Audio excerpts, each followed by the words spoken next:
The wind, a banshee wailing its mournful song, scoured the skeletal trees of Megiddo.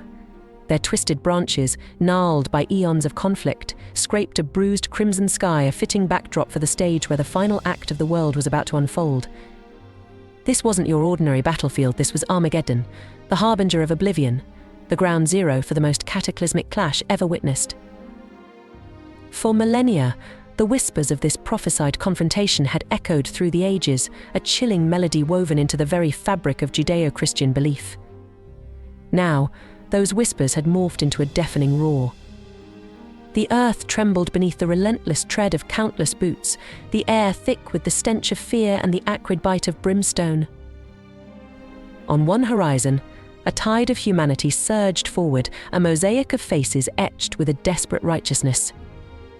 Led by figures radiating unwavering faith-weathered warriors, stoic priests, and even wide-eyed children clutching makeshift weapons, they marched towards the churning dust clouds on the opposite horizon, a testament to the enduring spirit of good. Amongst them, whispers of forgotten prophets and legendary heroes danced on the wind, a ghostly vanguard urging them onward. Opposing them, a grotesque counterpoint to the human tide materialized from the swirling dust. Monstrous figures, some born from the darkest recesses of nightmares, others twisted parodies of humanity itself, lumbered forward, snarling and bellowing their defiance.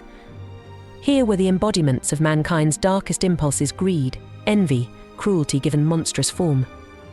At their head, a figure of immense power radiated an aura of malevolent charisma.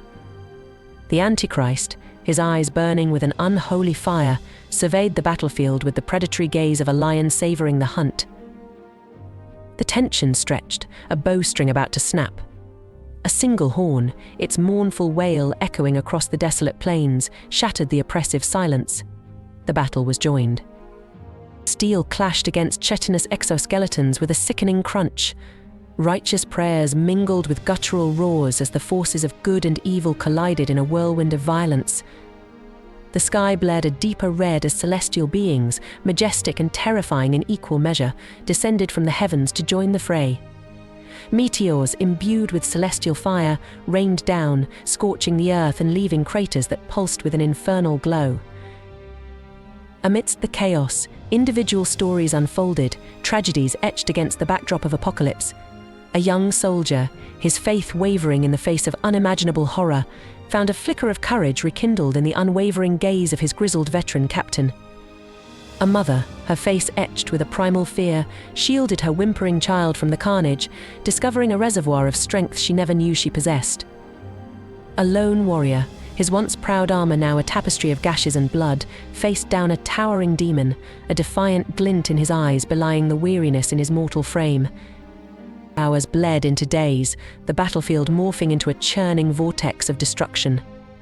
The ground beneath their feet became a quagmire of blood and ash, the very air thick with the stench of death and despair. Yet, neither side yielded. The stakes were too high, the fight too personal. Humanity's fate hung precariously in the balance, a single misstep spelling oblivion. Just as hope began to flicker and die, a monumental clash ripped through the battlefield. The Antichrist, fueled by dark magic and a twisted sense of entitlement, locked horns with a figure radiating celestial light, Michael the Archangel, his presence a beacon of unwavering resolve. It was the ultimate confrontation, good versus evil, distilled to its purest essence. The earth groaned in protest as their power surged, the fabric of reality itself threatening to tear apart. The ground rippled like a disturbed pond, cracks snaking outwards, spewing forth plumes of sulphurous smoke. The sky, once a bruised crimson, contorted and warped, threatening to collapse in on itself. The outcome hung in the balance, a terrifying suspense gripping the hearts of every combatant. Would darkness finally consume the light? Would humanity be condemned to an eternity of suffering under the Antichrist's iron fist? As the climax approached, a blinding flash erupted from the point of impact, momentarily engulfing the entire battlefield in a searing white light. When the radiance subsided, a hush fell over the ravaged landscape. The forces of evil lay broken, their monstrous forms charred and lifeless, their leader vanquished, his dark power dissipated like smoke on the wind. A wave of relief, sweet and unexpected, washed over the battered survivors. But amidst the elation, a somber realization settled in. The victory had come at a terrible cost. The once vibrant plains of Megiddo lay in ruins, a testament to the devastation wrought. Skeletal trees, bereft of leaves, reached towards the bruised sky like bony fingers grasping at the heavens. The survivors, forever marked by the horrors they had witnessed, carried the weight of their ordeal in their weary eyes. Some bore gaping wounds, testament to the brutality of the battle. Others walked with vacant stares, their minds fractured by the sights and sounds of unimaginable chaos. The battlefield, once a landscape of dust and fear, was now a wasteland of ash and despair. Amidst the wreckage, Michael, the archangel, stood tall, his celestial armor dimmed but not broken.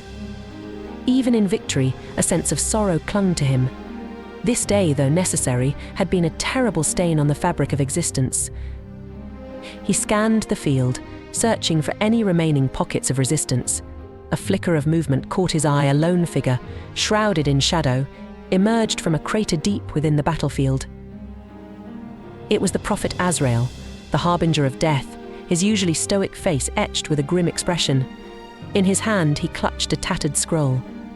As Michael approached, Azrael unfurled the scroll, revealing a vision unlike any he had ever witnessed. It depicted a scene of utter devastation, a world devoid of life, shrouded in eternal twilight. "This is not the end," Azrael rasped, his voice rough with exhaustion. "This is merely the beginning. Our victory, while crucial, has unleashed forces not fully understood.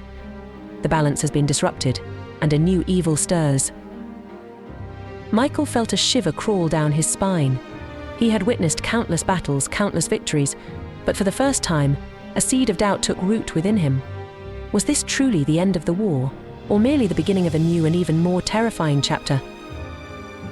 His gaze swept over the battlefield once more. The human survivors huddled together, their faces a tapestry of exhaustion and fear. Yet, amidst the despair, a flicker of defiance remained. They had faced the darkness at its peak and emerged, battered but unbroken. "There is always hope," Michael declared, his voice ringing out across the desolate plains. "The human spirit, though bruised, is not yet shattered. We will rebuild. We will learn from this day, and we will face whatever darkness lies ahead together." His words, a beacon in the encroaching twilight, resonated with the survivors. Their weary faces, for a fleeting moment, flickered with a spark of renewed determination. The battle for Armageddon might be over, but the fight for the future of humanity had just begun. And in the face of an unknown, terrifying future, all they had was each other, their faith, and the faint hope that somehow they would prevail.